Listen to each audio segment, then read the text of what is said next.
안녕하세요. 유쾌한 오바의 부처 핸섬입니다.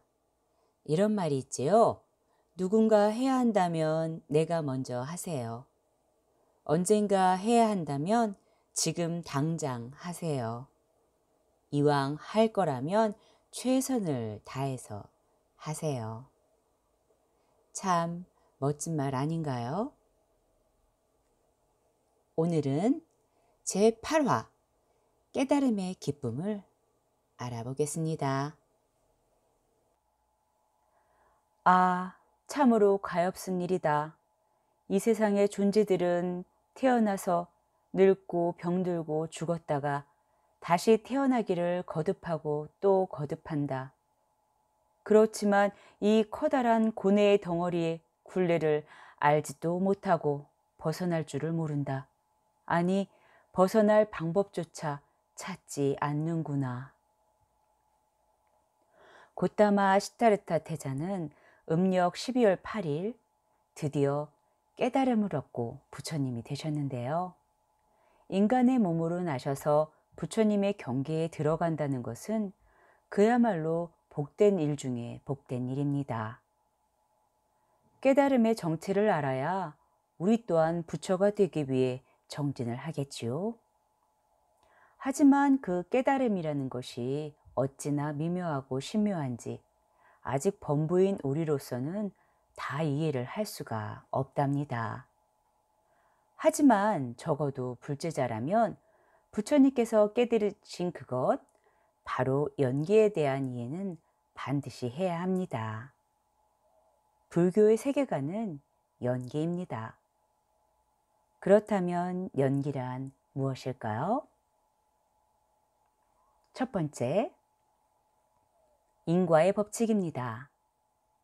세상의 모든 것은 원인이 있으면 반드시 결과가 따르는 인과율의 지배를 받고 있다는 것인데요.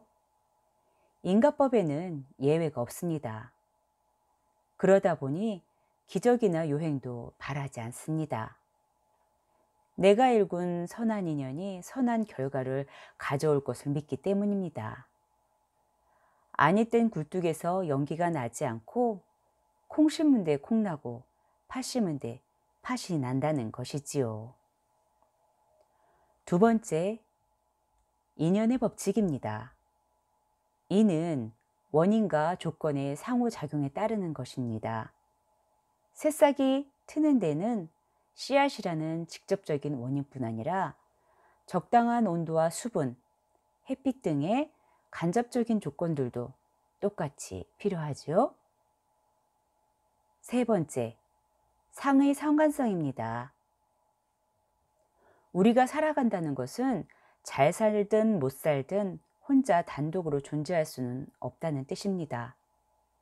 우리는 각자 자신의 불성으로 살아가고 있지만 혼자 독립적으로 살 수는 없고 서로에게 어떤 형태로든 영향을 주는 거지요. 인간은 사회적 동물이다 라는 말을 한 번씩 들어보셨을 거예요. 너무 당연한 것이기에 불교가 너무 쉬운 것 아니야? 라고 생각하실 수 있습니다. 맞습니다. 불교는 어렵지 않아요. 명쾌하고 군더더기 없는 진리. 그것이 보편하고 타당한 진리의 종교, 불교입니다. 사실 부처님의 가르침은 멀리 있지 않고 단순하지만 실천하기 어려운 법입니다. 세상을 이해하고 연기법을 안다고 불교를 다 안다고 할 수는 당연히 없겠지요. 연기법을 잘 알고 5개와 10개를 지켜 해탈에 이르는 길은 엄청난 노력과 절제가 필요한 일입니다. 그러다 보니 불교를 어렵게 생각할 수 있어요. 실천이라는 것이 말처럼 쉽지 않기 때문인데요. 또한 무엇을 실천할지 정확히 안다는 것도 어렵습니다. 하지만 저희에겐 그 길을 일러주신 부처님이 계시고 그 길만 따라간다면 반드시 해탈의 바다, 니르바나 언덕에 도착할 수 있다는 믿음이 있습니다. 다음 목적지는 우리 부처님께서 일러주신 바른 길을 쫓아가겠습니다.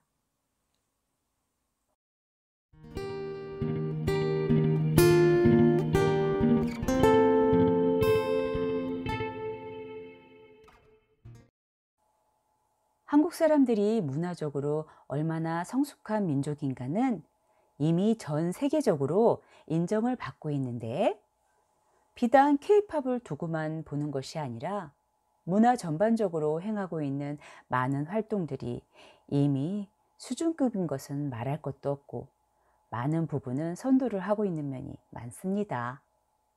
그 이유는 무엇일까요? 첫 번째, 지리적 조건이 있습니다. 흔히 반도 문화는 주변 문화의 융합체라는 표현을 쓰곤 하는데요. 대륙에서 흘러온 문화들이 자연스럽게 흘러가는 대륙 문화와는 달리 반도국이기에 그곳에 정착을 하고 머무르고 있던 토착 문화와 다시 융합이 되며 새로운 형태의 문화 형태로 자리 잡게 됩니다. 대표적으로 독특한 반도 문화를 보유한 나라들은 그리스, 이탈리아, 터키 등이 있지요. 물론 그 나라들이 가지는 역사적인 특징과 우리나라가 꼭 같지는 않지만, 과거보다는 미래가 더 빛날 문화민족이 대한민국이라는 사실을 믿어 의심치는 않는답니다. 우리에겐 그들이 가지고 있지 못한 무형문화재와 문화적 노하우가 전승의 형태로 이어지기 때문이고, 누대를 걸쳐서도 계속 연구되고 변형되며 유지될 것이기 때문이지요. 과거와 현재, 미래를 이어가는 우리의 노력이 아직 진행형이고 계속 될 것이기에, 우리 민족이 문화민족이라는 사실은 독도가 우리 땅이라는 사실처럼 당연한 것이겠지요. 두 번째로는 회통사상이라 할 수 있는데, 순수 문화 위에 모방과 포용, 관용을 잘한다는 뜻입니다. 새로운 문물을 받아들이고 체화하여 수용하고 더 나아가 우리 것으로 변형을 시키는 기질이라고도 할 수 있는데요. 모든 종교가 자리 잡고 번성하는데 가장 짧은 시간이 필요한 민족이기도 합니다.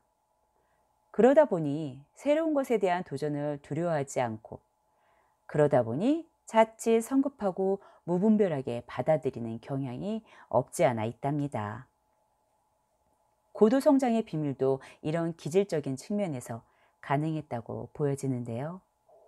물론 그래서 보완을 해야 하는 문제들도 발생을 하고 조금 더 시간이 필요한 일도 또 많지만, 지혜로운 우리 민족은 또 그것을 두려워하지 않고 현명하게 방법을 찾아 우리 것으로 만들 것이라는 믿음 또한 가질만 하답니다.